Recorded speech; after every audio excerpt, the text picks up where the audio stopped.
Till now, I had only heard about the passion and the craze that people of Bengaluru have for their team RCB.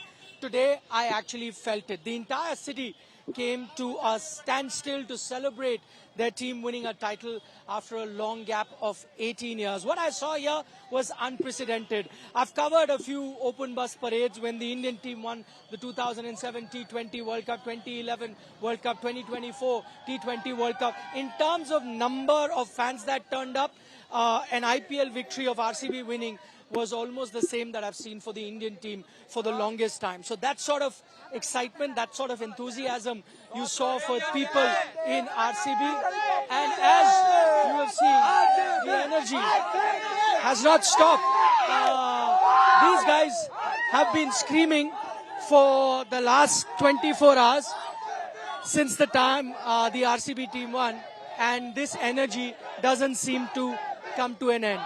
And that's exactly what we have witnessed here in Bengaluru in the 20 odd hours that I was here as well.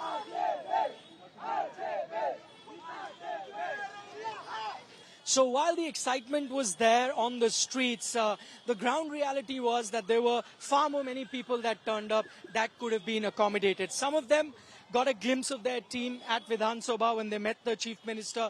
Some of them got a glimpse of them when they were travelling in their bus from Vidhan Sabha, heading to the Chinnaswamy Stadium, which is right behind me. And then a lot of them got a glimpse of their favourite cricketer standing outside the Chinnaswamy Stadium. Inside, the crowd was deafening. The noise was deafening. There were about 30 or 1,000 people that turned up at the stadium to catch a glimpse of their favourite cricketer, and they only got about 20 minutes of it. I don't know whether the celebrations planned were only 20 minutes or were they really mellowed down after what happened on the outside. As I mentioned, me and my camera person, apart from all the good things, the fan excitement, me and my camera person literally experienced the stampede. Outside the Cubbon Park metro station, there was a stampede. Many more people turned up than the ones that could be accommodated inside, 30 or 1,000 inside. But I have to say that they were close to about 100,000 that were outside. People had climbed trees, people were trying to climb fences to get inside. In all of that stampede that me and my camera person experienced, we were lucky to survive, but there were other people that weren't so lucky. We actually saw people being lifted, carried in their hands because the amount of ambulance that was there ran out. Few of them were taken in the ambulance, but once the ambulance were exhausted, then the rest of those people that had fainted could not get enough oxygen, had to be carried by hands. What we're getting to here now is unfortunate reports.